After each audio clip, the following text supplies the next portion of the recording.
पहले अनपढ़ अनाड़ी गंवार आतंकवादी बनते थे, फिर इलेक्ट्रीशियन, फिटर, प्लम्बर आतंकवादी बनने लग गए, फिर सिपाही, हवलदार, पेशकार, इस तरीके के लोग आतंकवादी बनने लग गए, और अब तो डॉक्टर, इंजीनियर, प्रोफेसर भी आतंकवादी बन रहे। लोग डरे हुए हैं कि कल को बस का ड्राइवर अगर वो जिहादी निकला, उसकी मानसिकता जिहादी निकली, तो पूरे बस को ले जाके वो तो नदी में गिरा देगा, एक्सीडेंट कर देगा। कल को हवाई जहाज का जो पायलट है, अगर वो जिहादी मानसिकता का निकला, वो पूरे जहाज को गिरा देगा। ट्रेन का ड्राइवर अगर वो जिहादी निकला, वो पूरी ट्रेन को ही जाके आगे जो ट्रेन जा रही है उसमें जाके पीछे से धक्का मार देगा। तो इसका समाधान क्या है? इसका अंत कहां पे होगा? आखिर सरकार को क्या करना चाहिए, समाज को क्या करना चाहिए? तो समाज तो जाग चुका है, समाज को सब समझ में आ चुका है कि समस्या क्या है, मूल कारण क्या है, अस्थायी समाधान क्या है। समाज को यह भी बात समझ में आ गई है, जो समस्या भारत में है वो चीन में नहीं है। भारत में आतंकवाद है लेकिन चीन में नहीं है, भारत में अलगाववाद है लेकिन चीन में नहीं है, भारत में जितनी समस्या वो चीन में नहीं है। अब इसका समाधान तो संविधान से निकालना पड़ेगा। कहते नहीं, किसी बीमारी को रोकने के लिए पहले वैक्सीन दी जाती है, अगर वैक्सीन लेने के बाद भी अगर बीमारी हो रही है तो दवा और इंजेक्शन दिया जाता है। अगर दवा इंजेक्शन देने के बावजूद बीमारी ठीक नहीं हो रही है तो छोटा सा ऑपरेशन करना पड़ता है। अगर छोटा ऑपरेशन है तो जहां जिस अंग में दिक्कत है उस अंग को ऑपरेट कर देते हैं, उतनी एरिया को शून्य करते हैं। लेकिन अगर बड़ा ऑपरेशन करना है तो पूरे शरीर को शून्य करना पड़ता है, और यह व्यवस्था भारत के संविधान में दिया गया है। संविधान का आर्टिकल 355 कहता है कि एक्सटर्नल एग्रेशन और इंटरनल डिस्टर्बेंस से सुरक्षा करना यह केंद्र सरकार की ड्यूटी है। यह केंद्र सरकार की ड्यूटी है कि भारत पूरब से पश्चिम तक, उत्तर से दक्षिण तक आंतरिक रूप से सुरक्षित रहे और बाहरी खतरों से भी सुरक्षित रहे। लब जिहाद विदेशी शक्तियों के इशारे पर हो रहा है और उसके कारण इंटरनल डिस्टर्बेंस क्रिएट हो रहा है।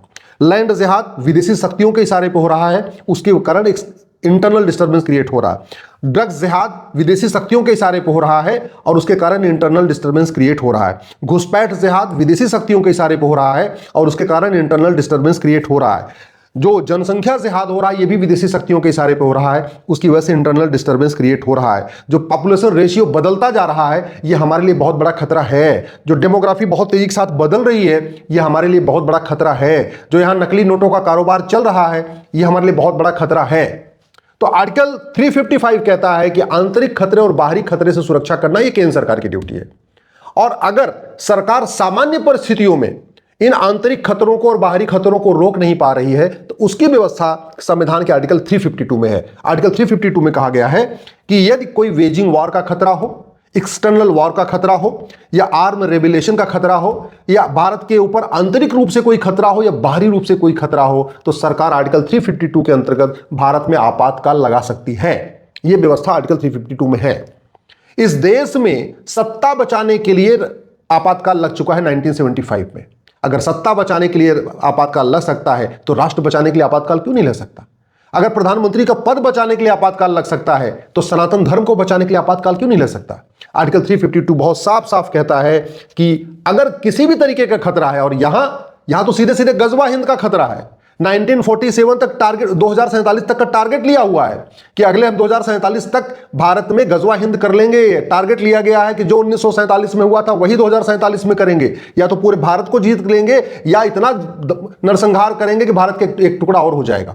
जब इतना बड़ा खतरा है तो मुझे लगता है अब समय आ चुका है इस बात पर गंभीरता के साथ चर्चा हो कि क्या भारत में 1 साल के लिए, 2 साल के लिए इमरजेंसी लगा दी जाए।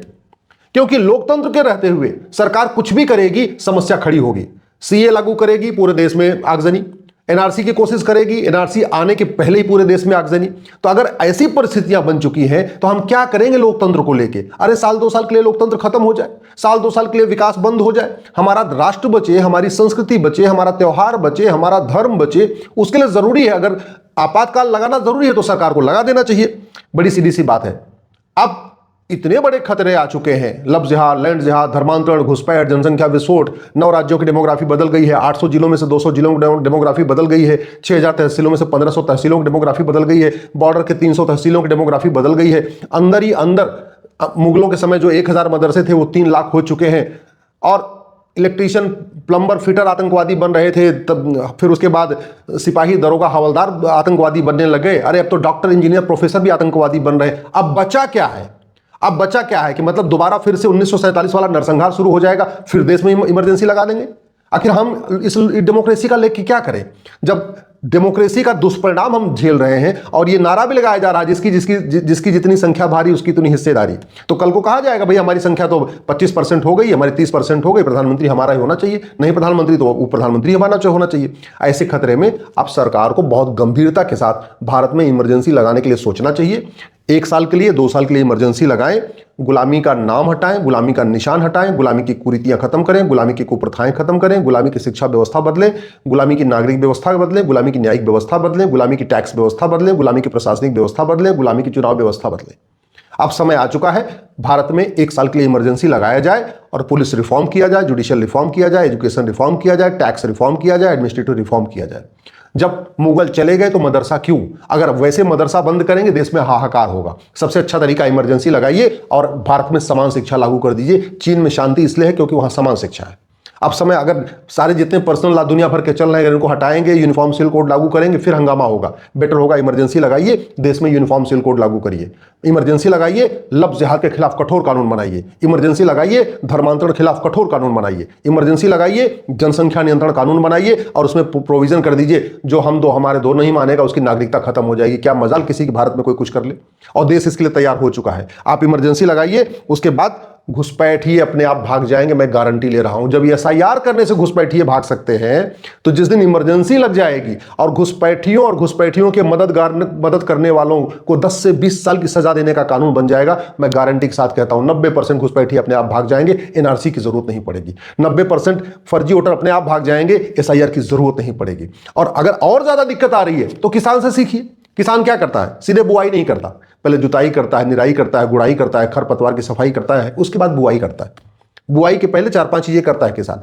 तो भारत में भी ऐसे कर दीजिए। जब पता है कि ये जो 100 पॉलिटिकल परिवार हैं जो सत्ता के लिए कुछ भी कर सकते हैं, जाति का जहर घोल सकते हैं, भाषा का जहर घोल सकते हैं, क्षेत्र का जहर घोल सकते हैं, अलगाववादियों की मदद कर सकते हैं, माओवादियों की मदद कर सकते हैं, तो पहले उन्हीं का इलाज कर दीजिए। 100 रुपए से बड़ा नोट बंद कर दीजिए, सारा का सारा हवाला कारोबार खत्म। 1000 रुपए से ऊपर कैश लेन देन बंद कर दिए, सारी ब्लैक मनी खत्म। 50,000 रुपए, 10,000 रुपए से ऊपर प्रॉपर्टी को आधार से लिंक कर दीजिए, सारा का सारा बेनामी लेन देन खत्म। और जब आपका काला धन खत्म हो गया, हवाला खत्म हो गया, बेनामी लेन देन खत्म हो गया, तो मैं और आप भ्रष्टाचारियों को आपने फांसी देने के लिए कानून बना दिया जैसे चीन में है। तो ये जो पंजाब वाला पॉलिटिकल परिवार है, कश्मीर वाला पॉलिटिकल परिवार है, या दिल्ली वाला पॉलिटिकल परिवार है, या यूपी वाला पॉलिटिकल परिवार है, या तमिलनाडु वाला पॉलिटिकल परिवार है, या झारखंड वाला है, या बंगाल वाला है, जो हर राज्य में 2 से 3 पॉलिटिकल परिवार है जो पूरे राज्य को चला रहे हैं, पूरे देश की राजनीति, पूरे राज्य की राजनीति को वही डिसाइड करते हैं। टोटल मिला के भारत में 100 पॉलिटिकल परिवार है। जिस दिन भ्रष्टाचारियों का narco polygraph brain mapping test करने, 100% प्रॉपर्टी जब्त करने, नागरिकता खत्म करने और फांसी देने के लिए कानून बन जाएगा, ये सारे के सारे पॉलिटिकल परिवार या तो कुछ कनाडा भाग जाएंगे, कुछ ऑस्ट्रेलिया भाग जाएंगे, कुछ लंदन भाग जाएंगे, कुछ अमेरिका भाग जाएंगे। सबने अपना अपना जुगाड़ किया हुआ है। कुछ लोगों ने अपना थाईलैंड में व्यवस्था कर रखी है, सबने अपनी व्यवस्था कर रखी, कुछ इटली भाग जाएंगे। जब ये भाग गए उसके बाद आप तसल्ली के साथ वीर सावरकर जी का सपना साकार करिए, गुरु गोलवलकर जी का सपना साकार करिए, पूज्य डॉक्टर हेडगेवार जी का सपना साकार करिए, बाबा साहब अंबेडकर का सपना साकार करिए, सरदार पटेल का सपना साकार करिए। जो हमारे स्वतंत्रता संग्राम सेनानी थे, जो उनका सपना था एक सबल भारत, एक स्वच्छ भारत, एक समावेशी भारत, सब उनका सपना साकार करने के लिए नियम कानून बनाइए। जो भारत में मजहब के आधार पर नियम कानून है, इमरजेंसी लगाइए और उसके बाद मजहब के आधार पर नियम कानून खत्म कर दीजिए। किसी बोलने की हिम्मत नहीं पड़ेगी। मजहब के आधार पर जितने आयोग मंत्रालय इनको खत्म करिए। मजहब के आधार पर जो बोर्ड और ट्रिब्यूनल बना इसको खत्म करिए। मजहब के आधार पर जो लोन वजीफा चल रहा है इसको खत्म करिए। मजहब के आधार पर जो स्कूल बना है, यूनिवर्सिटी बना है, कॉलेज बना है, खत्म करिए। मजहब के आधार पर फ्री का जो योजनाएं चल रही खत्म करिए। मजहब के आधार पर मकान दुकान जो चल रहा है खत्म करिए। जब तक इस देश में मजहब के आधार पर कोई एक सुई भी दी जाएगी, एक रुपया भी दिया जाएगा, इस देश में एकता अखंडता मजबूत नहीं की जा सकती है। भय बिन होए न प्रीत, सठे साठम समाचरित, लोहा लोहे को काटता है। चीन में शांति है, चीन में समृद्धि है, चीन में खुशहाली है, चीन में आतंकवाद नहीं है, चीन में अलगाववाद नहीं है, चीन में जिहाद नहीं है, चीन में मजहबी उन्माद नहीं है। वहां रोज आतंकवादी को मारना नहीं होता और आतंकवादी मारने से कभी आतंकवाद खत्म भी नहीं होता। आप एक अफजल मारेंगे 100 अफजल निकलेगा। वो नारा लगा था ना, तुम कितने अफजल मारोगे हर घर से अफजल निकलेगा। ये कड़वी सच्चाई है। आप एक आतंकवादी पकड़ेंगे तब तक 100 लोग आतंकवादी बन चुके होंगे। समाधान वही है कि यहाँ पे न मुगलों का मदरसा हो, न अंग्रेजों का मिशनरी स्कूल हो, न अंग्रेजों का मॉन्टेसरी स्कूल हो। जो 40 लाख एकड़ जमीन पर वक्फ बोर्ड कब्जा करके बैठा है वो उसको सरकार वापस ले ले। जो 40 लाख एकड़ जमीन पर चर्च मिशनियाँ कब्जा करके बैठी सरकार उसको वापस ले ले। विदेशी फंडिंग बंद कर दिया जाए, अंदर से काला धन हवाला बंद कर दिया जाए। अब इमरजेंसी लगा के आपको जो करना है करिए। नशा तस्करों को फांसी देने के लिए कानून बनाइए, हवालाबाजों को फांसी देने के लिए कानून बनाइए, घुसपैठियों को फांसी देने के लिए कानून बनाइए, धर्मांतरण कराने वालों को फांसी देने के लिए बनाइए, लब जिहादियों को फांसी देने के लिए कानून बनाइए, लैंड जिहादियों को फांसी देने के लिए कानून बनाइए। जो करना है करिए। आप देश को बचाने के लिए जो कुछ करना चाहते हैं सब कर सकते हैं। इसलिए अब मुझे लगता है समय आ चुका है कि भारत में आर्टिकल 355 और आर्टिकल 352 के ऊपर गंभीरता के साथ चर्चा होना चाहिए।